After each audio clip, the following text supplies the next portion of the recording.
Go. Welcome back to Nick Lenz Comic Corner, Classic Lesser Known Classics. This is episode number 3061, Doubleshot 2955. First of which, we're discussing the remaining issues of Superboy, Volume 1. Starting with issue 80 and issue 100, but I'm skipping over two issues, 91 and 99. The first two issues, 80-81, is a quick two-parter, where Superboy's got a new costume. By the way, these two issues are by Jay Ferber. Yeah, he writes this quick little two-parter here. It is mostly put just similar stuff, basically, like the kid, basically, because the kid, I think he basically is a little too dangerous, he should be stopped, whatever. I'm like...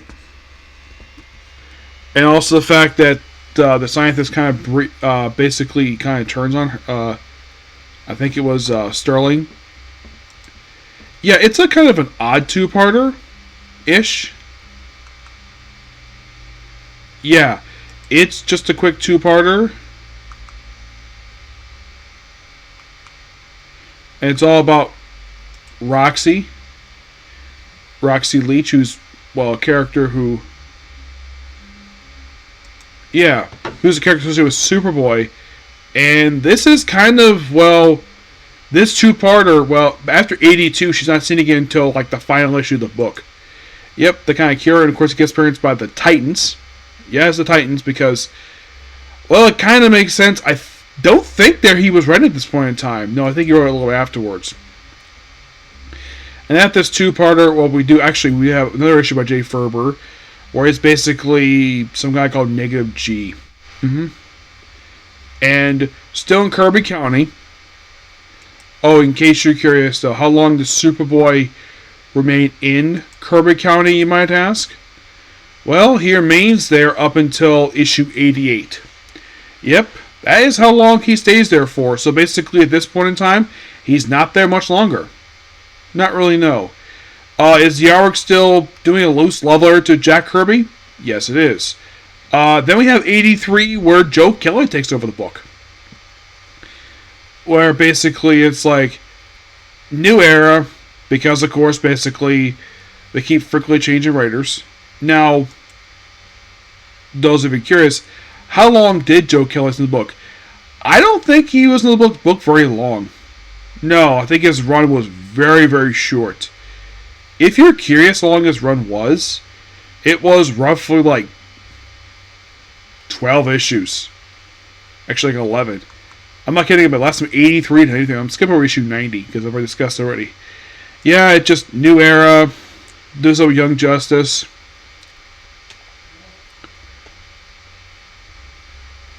And of course, also in 84, you have Lowbear in the book too. He plays visits to Gotham City. Okay, guys, Gotham City. So, is Batman show up here? Oh yeah. Yeah, we have a quick little two-parter where basically he kind of hangs out with Batgirl for a couple issues. Yes, which is something that basically was happening in the main book of 2. And then we have this weird cover about Superboy, the wedding album, where he kind of gets involved with this woman named Gorgeous Gully. Yes.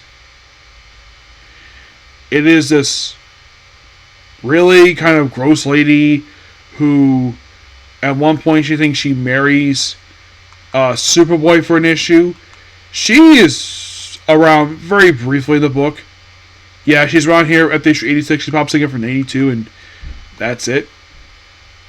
It's like a spoof of Southern culture, this issue. Kind of. And then at 87, where he teams up with, of course, Deadman. He deals with Doom Patrol villain Shrapnel. We have Eddie Berganza doing co-writing duties with this issue for reasons. And then we have the DN Angels. Yeah. They make their debut in this issue, and they're here for a few issues until issue 90. Yep. They're just here just for why not. The 89 was a tie-in to Our Worlds of War, which 90 basically discussed already because it was a trade for, I think it was 90, I think it was. It was issue 91, yes. 91, because, yeah, it's a quick two-parter that leads into a one-shot for Worlds of War. For Young Justice, that's kind of what it leads into.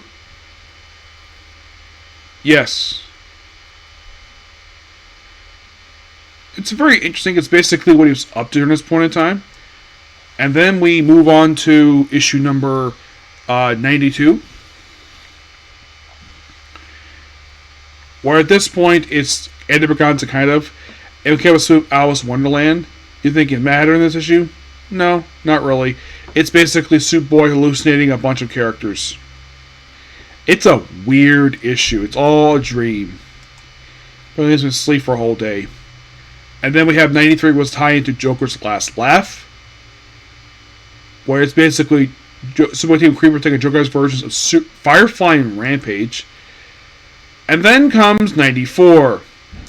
Where we have our final creative team in the book. We have Dan DiDio and Jim Palmiotti. And then just by sheer coincidence, 6 issues after this issue came out, the book ends.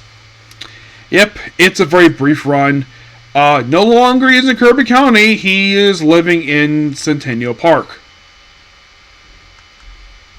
Well, he's basically back in Metropolis. And I guess that... Oh yeah, also in this issue, in 94... Oh, Superboy decides to peep on Wonder Girl in the shower and says, "No wonder why they call you Wonder Girl." Yes, believe it or not, Dan DiDio and Jim Palmiotti turn Superboy into a peeping Tom. Peeping on a girl he will later date. We have John McCrea doing the artwork here. And at this point, they stop doing the tribute to Jack Kirby at this point in time. Because these remaining 6 issues don't have anything to do with Jack Kirby. Nope. We didn't have... Oh, let's deal with the Run Wreck Gang. Yes, it's Superboy. Just doing the heck he wants. Battling his random thugs. And we have... Oh, we have a romance. With Wonder... Well, with somebody. It's not Wonder Girl. Trixie. Yep. Then it's like... Oh, we have Doubleshot here... It becomes a weird set of issues. The last issue's done by Jim Hum and Dan DiDio. I don't mind these guys as writers. It just feels odd. Then we have Salvo, who was a clone of Lobo, making a guest star appearance in this book. Yeah, his appearance in this book was complete random. And skip over 99, going straight to issue 100, where they apparently wrote it because it's the final issue of the book.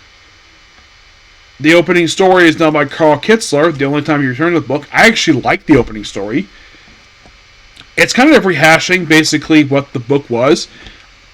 I think at one point in the book, one point he forget who Doubleshot even was. I was reading like, wait. He knows Doubleshot. He's been on the whole series. But that was Jim Palmiotti and Dan DiDio right, but apparently he forgot who he was.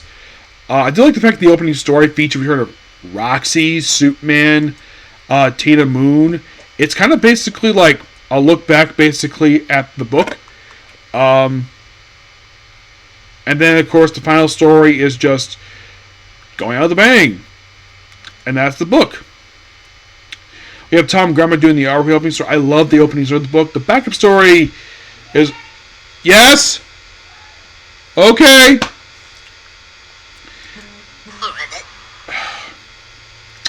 No surprise here. I'm gonna have to stop because Sepper's ready, so I'll be back to give my final thoughts on this book, okay?